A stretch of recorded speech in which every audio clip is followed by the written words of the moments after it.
Hi, I'm Cindy, and this is Joy and Bella Chica, and we're here today to talk to you guys about vibrational aromatic medicine and what that really is all about. So vibrational aromatic medicine is a new way of looking at essential oil and aromatherapy. And we have had many years of practice and expertise in the energetics of aromatherapy. And we've also had many years of practice and expertise in the therapeutic uses of aromatherapy. The direction that aromatherapy seems to be going is the direction of aromatic medicine, where essential oils are looked at as medicine, not necessarily just to diffuse or just to put in candles, even though that's great to use them that way too. So the vibrational aromatic medicine is a meeting of science and the therapeutics with the energetics, and it creates a perfect synergy and a holism of using essential oils to treat and to help all imbalances. You know, for us, there's this really pretty bottle of an essential oil with a really pretty label. You know, we love our purple labels. But sometimes people forget the amount of plant material and the amount of energy that goes into distilling a steam distillation or any kind of an extraction method of an essential oil. There's a lot of plant material, there's a lot of energy, and each one of them carries a specific vibration. And so tapping into that vibrational component that essential oils have can really enhance and uplift any aspect of working with essential oils and aromatherapy. Because a lot of times people think this is where it begins, right? So you buy the oil and then you start blending and making things and salves and inhalers and all good things for yourself. And this isn't where it starts. Where it starts is with the plant or the tree. So this is ginger. We have some ginger. This is ginger. And so this is put in the still or in the extraction unit, and this is what we get, the essential oil of ginger or the extract of ginger. And so this ginger carries an energy with it if you look at it. And so actually, if you look at this, you can see that ginger has the shape of a stomach. And it is a fact that a signature of ginger is that it's good for digestion, good for anything dealing with the stomach. So basically, if you go back to the plant and you look at the plant, you see the plant signature, and then that will help you understand the therapeutic property much better of why the oil works, instead of just reading it in someone's book that ginger is good for the belly. That's why we have some of these different plant parts in front of us today, you know, because we tell our students all the time, get pictures or go out in nature and look at the plants and see what's out there and kind of see if you can pick up the energetic component of what that plant is trying to say. Like Joy was talking about ginger. It really does look like the different parts of the intestines. So it would make sense that the plant is saying, hey, maybe I'll be really good for your digestive system. Let's go through some of the plant parts. So why don't you pick one? Well, this rose today was blooming outside, perfect timing, right? And I had to bring it in so that you guys could see it.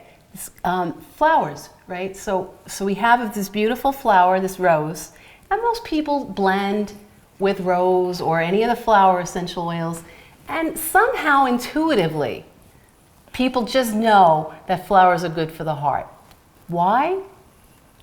It goes back probably ancient years. I think there's something genetic and something DNA that just makes our heart feel happier with a flower essential oil. So flowers, flower essential oils or absolutes or extracts are really good for the emotional body. So let's say you're feeling depressed and you say, gee, I need to make myself a blend. So you say, I'm going to use a flower in my blend. So you look at your essential oils and you say, oh, there's jasmine, which is good, and there's neroli, which is good, and here's ylang ylang, which is good. And so if you made a blend using any of those absolutes or essential oils, it would be a great blend. But if you go a little bit deeper into the signature of the plant, you'd be able to enhance the blend even more. So meaning, let's say the depression feels like the depression that you can't get out of bed. You just wake up and you just feel like you're just way beneath the level. You want to hold your head onto the covers and stay there all day? Correct. Okay. So if you have that type of depression, you would use jasmine. And the reason that you would use jasmine is because jasmine is a creeping plant. So the signature of jasmine is that it's a climbing, creeping plant. So that would help lift your emotional body and help the depression. You'd be able to come out of it. Come out of bed? Come out of bed, crawl up the stairs. That's what I do. I don't like getting up. So this is like a personal example. Then there could be depression where the depression feels, and you feel very oppressed by it. And you feel that... Like you need protection? There's a depression that you feel that you need protection. And so that you feel things are like kind of attacking you and that you just need that protection. For that kind of depression, you would choose ylang ylang. Because ylang ylang is a big yellow flower and it just kind of hangs like an umbrella. So that essential oil would provide you with protection. So let's talk about some of the other plant parts. We talked about ginger. Okay, ginger's a root. So there are all these different plant parts, right? If you think of a tree, right? Every plant or tree has a root, right? Which brings us into the ground. Roots, that's what they do. They help ground us. They help us feel connected to the earth. They help us feel really solid and rooted into ourselves and the planet. And they also help with absorption of new energy and new nutrients. And so root oils are great to use when you want to bring something new into your existence. Bring it up through the roots into our being. And then the wood, there's wood here that we have. What's wood good for, Joy? So wood is interesting. Most people think that wood oils are good for support, which they are, good for the to stand firm in your decisions, which they are. But wood oils are also really effective to be, they're transporters. So they really bring the nutrients from the roots all the way up the plant or tree into the leaves, so that the plant tree could use it for photosynthesis. So for transportation, the wood oils are fantastic. Wood oils are also really good for the skeletal system, right? Because if you think of the wood or the tree, you know, the whole trunk of the tree, that woody part gives us the support, holds us together, keeps us together. Rosemary. Okay, so you have some leaves. What are leaves good for, Joy? So leaves are great for the breath. So the way that you really work with this plant parts is that you always go back to the part and what it does for the plant or tree. What it does for the plant or tree, then it translates into what it can do for us. That's why they call it the signature of the plant. So leaves are where the plant and the trees breathe. So that's why a lot of leaf oils are really good for respiratory. Eucalyptus, Ravensara, Fregonia, all of these oils are distilled from the leaves or the needles. Right. We have a lot of conifers, so conifers would be the same because conifers have needles. Leaves, needles, pretty much the same thing that they do for the plant or the tree. Brings in respiration. That's how the plant or tree breathes, pretty much. Leaves, needle, grasses. Then we have some resins. And so resins are great because resins carry the energy of like spirituality, and also they carry the energy of deep emotional healing. So resin, the way resins are extracted is the tree is cut, the tree bleeds, so to speak, the sap comes out, they wait for that to harden, they clean up the resin, they put it in the distillation unit or the extraction unit, and then out comes the essential oil, like frankincense, Balsam Copaiba, there's myrrh, galbanum, and all of these are kind of holy oils anyway. And so resin oils are great for the skin, great for healing the skin, and they're great for healing the heart or deep emotional wounds. Healing the spirit, for sure. And then we have some fruit. We have a lime here. And fruits? Well, fruits are uplifting. Fruits, some people look at fruits as the flower of the tree, some people look at fruits as the seed of the tree. And they really are sort of both, because the fruit has the seeds within them. But fruits are generally, citruses are generally uplifting. And if you cut an orange and squirt it and you see all of that juice come out, that's kind of what fruits are used for. They're used for depression, they're used for hopelessness, they're used to get in touch with your inner child and the innocence of when you're little and think all things are a possibility. And if you think about fruit, for example, the fruit, like all the citruses, they're extracted from the rind. So if you think about what the rind does for the lime, let's say, or any of the fruit, the citruses, it's a protection. It's a layer of protection, and it helps, keep the juices, so to speak, within us. And here we have some juniper berries. And so juniper berries are considered dried fruit and also considered seeds. So this is where it can get a little tricky. You can use dried fruit as a seed oil, or you could use the dried fruit as a fruit oil, and that's up to you and depends on your relationship with that particular plant. Seeds, though, hold the potential for the whole plant. So the seed covering protects the embryo until the seed is ready to germinate. Seed oils are fantastic for creation energy, they're great for protection, and they're great for anything that's coming forth in the future. So, when we talk about all these different plant parts, some of you people who are sharp and have noticed, there are actually 7, right? And so these 7 different plant parts actually do correspond to the 7 different chakras. And each of the chakras holds a different energy, kind of like what Joy was saying about the second chakra being creation energy. So to us, some people think chakra stuff is woo-woo, but to us, what chakras are is they're like emotional garbage cans. So each chakra has a certain subject matter. First chakra is living on the planet, survival. Second chakra is creation energy, relationships. Third chakra is personal power. Fourth chakra is where we hold our divine identity. Fifth chakra is speaking our truth. Sixth chakra is our perspective. And seventh chakra is owning our own information. And so when you look at them like that, they're definitely not woo-woo, and they definitely have an effect on our physical body. And that's really how the vibrational medicine meets the physical. Because if you're experiencing lack of support and you just keep feeling it and it becomes a chronic thought, a chronic pattern, oftentimes people that feel that way, they have herniated lower discs and L1, L2. And when they think back about when that injury happened, it's at a time when there was really a lack of support in their life. So that's why sometimes there's a lot of use of like black spruce for back issues. We see that a lot and with people.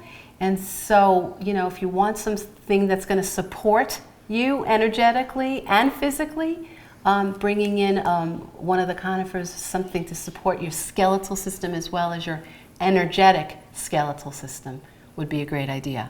This is something actually that we do with a lot of our limited edition blends.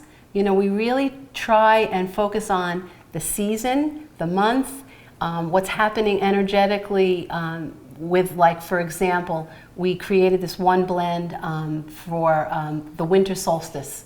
Right? So at that time in the winter solstice, energetically, it's a time of going inward. That's when the bears hibernate and you go inward. So we really try and focus on the energetic aspect of the season or the month or the time of the year or what people are going through, like spring and creation energy, and bring in oils that actually tie that all together. The winter was a good one. Yes. Yeah, I like that one. So for a couple of months ago in April, we made the Hope blend. The Hope one, yes. And so when we create a blend like that, like Cindy said, there's a lot of things that we consider. So April, the meaning of April means to open. So there's an opening and there's a newness and sort of like a rebirth. And we decided to use flowers in that blend. We used German chamomile, we used lilac CO2, elderflower CO2, rose CO2, and jojoba, and also German chamomile CO2. So what a CO2 is, it's an extract. So the plant material is extracted with carbon dioxide technology. And so the thing that's special about that's different than steam distillation, is that when you use CO2, you're extracting the whole essence of the flower. You don't lose anything because of the heat. So it really is... The flower or the plant, right? The flower of the plant. And so it really is like the holism of it. So we chose flowers, and we chose CO2, and all of the flowers represent either self-love, rebirth, magic, and passion. And even the carrier that we chose jojoba, and the jojoba seeds represents immortality. So when we create a blend like that, it isn't just for the aroma, although that's important. It really is for... It's the energetics. It's to encapsulate that energetic component into a blend to help us all move energetically during and support us during that time. So like for the Hope blend that Joy was talking about, that was our April blend, and it was just, that's what April kind of signifies. It's like hope, new energy, rebirth, and so those flowers and the energetics of using all those extracts that Joy talked about together helps give us that impetus to move forward through the rest of the seasons. And so that's why if you use essential oils and if you consider the energetics of it, the signature of it, the vibration of it, and the therapeutic quality of it, and you can put that all together like that, that is what is in this little bottle, not just an oil. A lot of you have heard the term GCMS, and so GCMS stands for two different things: gas chromatography, and then you'll see a slash, mass spectrometry. And here at Stillpoint, we get all of our oils GCMS tested. So each time we get a new batch of an essential oil that comes to us from our distillers, we send that off to our chemist to be tested using the GCMS technology. The GCMS report that we get back talks about the different chemical components that are in each essential oil. So a GCMS report, and it's big, it's wickedly big right now in the industry. And a GCMS report is great and is absolutely necessary if you're blending for therapeutic purposes. So for instance, let's say you want to make a respiratory blend. So you decide to use green myrtle. The thing about green myrtle is there's a really wide range of there's a wide range of what's acceptable for 1/8 cineol. So you could get a green myrtle that has either 15 or a green myrtle that has 59%. 15%, 59%. That is completely different, and you would use those oils in a different way. And so that's what the GCMS report is good for. And in our opinion, the GCMS report is a quantitative tool. It isn't a qualitative tool. So just because you can get a GCMS report on a specific oil doesn't mean that that oil is a quality oil. It doesn't mean that that oil has any vibrancy. It doesn't mean that that oil has any life. So the analogy that I use is, let's take champagne. I love champagne. So you can have a bubbly, effervescent champagne, or you can have a flat champagne. And if you test them for what it's made of, you're going to get the same ingredients. But the whole energy, the whole quality of those two drinks are going to be completely different. And that's why GCMS is quantitative only. Well, you know, I mean, the energetic component happens with a plant when it's distilled. For example, we got an essential oil that was distilled in the spring, and then we got the same essential oil when it was distilled in the fall. And the chemistry and the GCMS report were completely different. The oils, it was the same exact essential oil, but they even looked different, and you would use them differently. So the essential oil, same one that was distilled in the spring, even though it may have less of a percentage of a chemical component than the one that's distilled in the fall, if it was distilled in the spring, it can bring in that new energy that the springtime holds. The one in the fall is later on in the season, and so even though it may have more of a specific chemical component, you would use it differently because it was distilled in the fall, at the end of the growing season, at the harvest time. So all these different aspects, to just keep those in the back of your mind. You know, when an essential oil is distilled, going to show up differently on a GCMS report. And the other trap that a GCMS report can do is then people think that you need to have a certain percentage of a component to make that a good oil.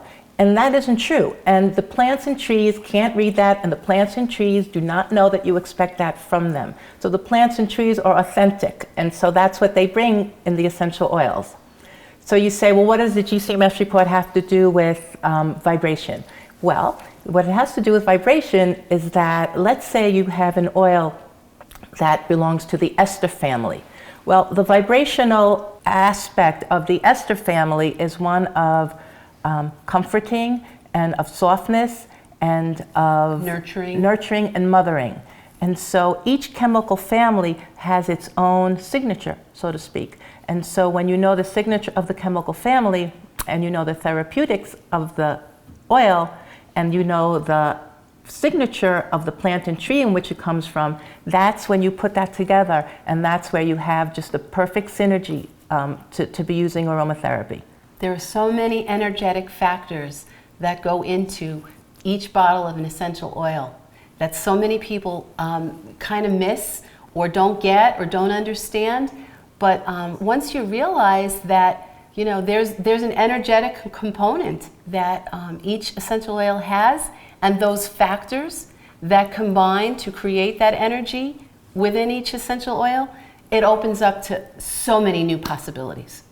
So you need the balance, right? You just need the balance. Like there's light and dark, yin and yang, cold and hot. And so you need the same kind of balance when you're utilizing essential oils. You can't just, the therapeutics do not exist without the energetic aspect, and the energetic aspect cannot exist without the therapeutics.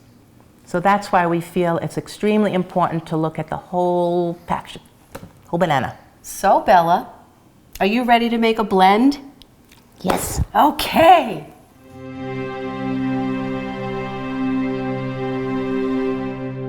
So usually I'm not the one that ever leads a blend. I'm really not that good at it, and Cindy is way better at it, and I think she enjoys it more.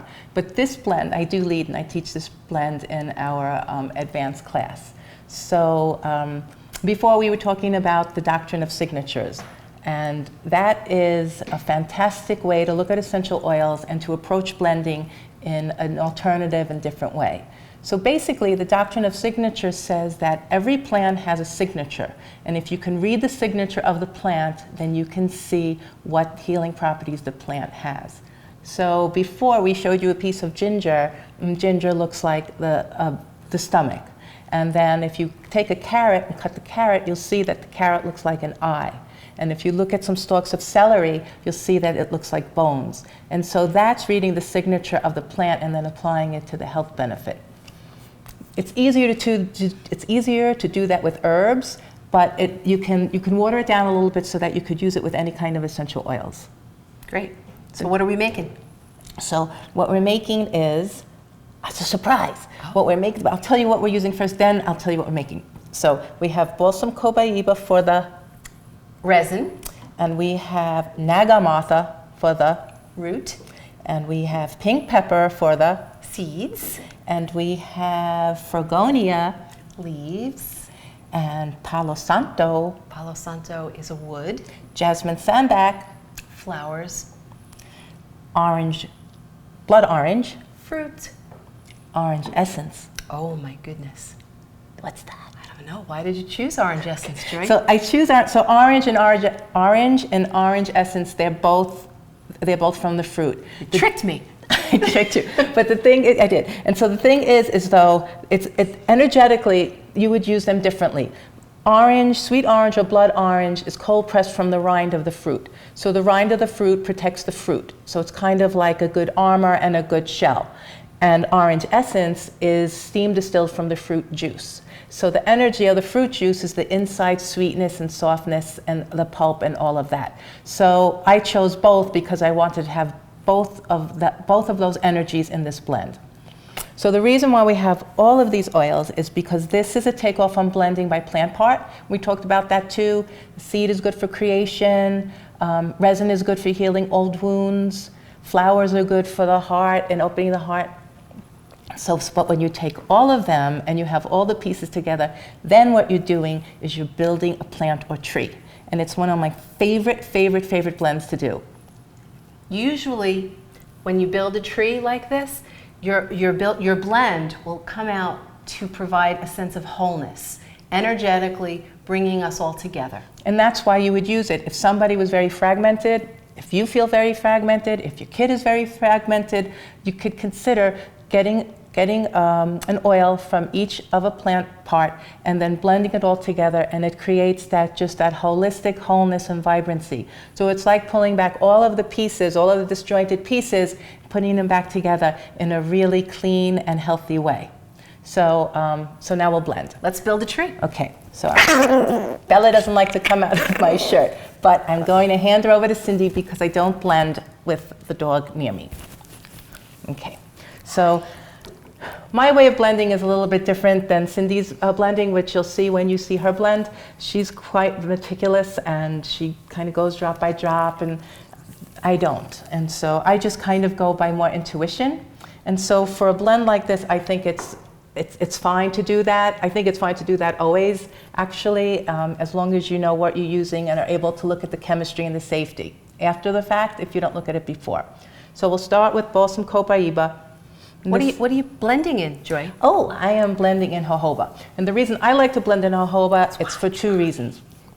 One is because it is scentless. So whatever my blend is going to be, whatever my blend will smell like in here. No competing with scents. And the other, the shelf life is really, really long. So jojoba really isn't an oil, jojoba is a wax. So the first oil that I'll start with is Balsam Copaiba, and this is, the essential oil comes from a resin. What do you think, Bella? Nice, huh? Bella gives her a nod of approval. So we'll put, let's see, I put 5 drops of Balsam Copaiba in.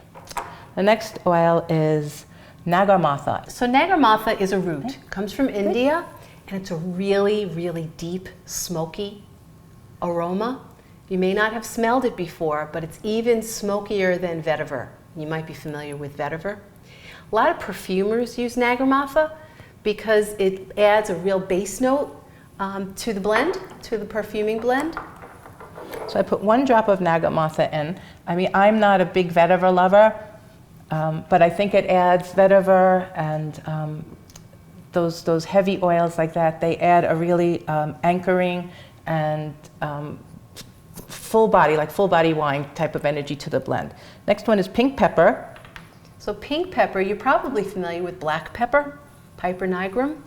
Pink pepper is pink. It has more of it smells just like black pepper does, but it has a little bit of a lighter quality, a little bit lighter vibration, and energetically, some people would even say that it's more feminine because it's pink. And the funny thing is that it has a completely different botanical name. I'm really bad with the Latin, so Cindy's going to say this. Okay, pink pepper's Latin name is Shinus mole. Next oil is Fregonia, and Fregonia I chose for the leaf. And also Fregonia, we use a lot of Fregonia in energetic blends. Joy had spoken earlier about using an oil that you may not have any prior knowledge base with, so that the scent is something that you've never smelled before. What do you think? It's very lovely. Yeah. So the next one is Palo Santo. Palo Santo, I love Palo Santo for a couple reasons. One, it's considered a holy oil in Ecuador, and the thing that's really neat about this is that it's steam distilled from the dead branches of the Palo Santo tree. They don't distill the live branches, so when it falls off, that's what they collect and they distill. So to me, it's kind of like an ancient sacred oil, and it has a little bit of ether. In Ecuador, they actually call it holy wood. So it's used in Ecuador as the natives here in America used white sage for purification and protection and clearing out negative energy. The next oil is Jasmine Sambac. That's the oil that I chose for the flower.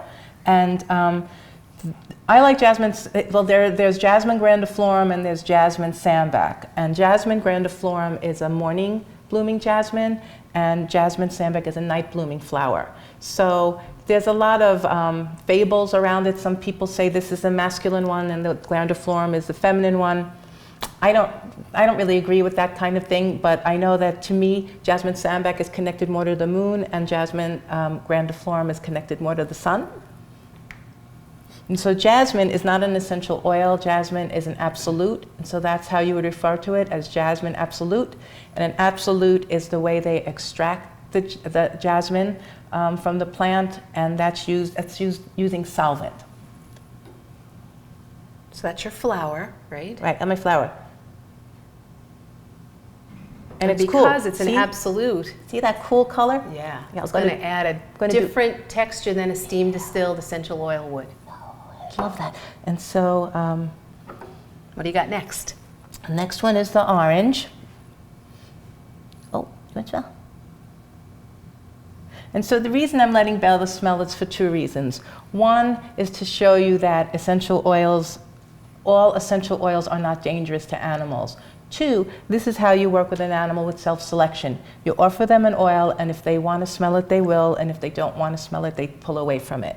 And it's a powerful way also to work with the animals, because it can shift their emotional bodies faster than it shifts ours because of their sense of smell, and they don't have a frontal lobe, so they don't have that cerebral cortex to have to deal with. Okay. Okay, and So then we have our fruit, actually we have our fruit, and now we're going to have our fruit juice. A lot of times when we do this blending activity, because it's an energetic blend, there really is no dilution level. In fact, energetic blends, you really don't need a very high dilution to affect the energetic level at all. No, not at all. So this really can be done, you can blend to the degree that you like for aroma. I tend to be a heavier blender, honestly. For me, more is better. If 2 Advil are good, 3 are better for me. But energetically, you really don't need less is more when it comes to using essential oils and blending for energetics. What do you think? It's very beautiful. Hey, Bechon, what do you think? She likes it too. She likes it too. So I love to blend like this. I think it's a lot of fun. I think it's quite powerful. So I think what you should immediately do is go to your oils and make your own tree. And we love you guys, and let us know how your tree came out. So we're really excited about our Vibrational Aromatic Medicine class. And this is where, people are really curious about energetics and vibration and how that relates to essential oils. So this is where we bring those two together because we really feel you cannot separate the energetics and the therapeutics of the essential oils. So we have lots of people that either like to blend by intuition only, or we have lots of people that like to blend by therapeutic and scientific GCMS report only. And so this class takes both of that and brings it together. So we're really excited about it. It's an advanced class. It would be ideal that people that come to the class have the certification in aromatherapy, which would be 200 hours. It could be from an in-person school, it could be from an online school, but the knowledge of basic chemistry of aromatherapy and essential oils is imperative. It's important that you feel really comfortable and solid with chemistry and chemical family as it relates to essential oils. So it's an intense class. It's 10 days altogether. We have separated it 6 months apart. So it's 5 days and then 5 days. The reason for the time in between is for the case studies and for the papers. And for time to integrate all that information, because it's a lot. Upon graduating, you'll have a certificate in vibrational aromatic medicine. So we're so glad that you've joined us here at Stillpoint Online. And we have a lot of fun creating these classes. So if you have any ideas or you'd like to learn a little bit more about something, just drop us a line, join us on Facebook. We have a great group of individuals that you guys can correspond with, and any questions or thoughts or ideas, just drop us a line. And we love you guys. So come join us and come join Bella Chica.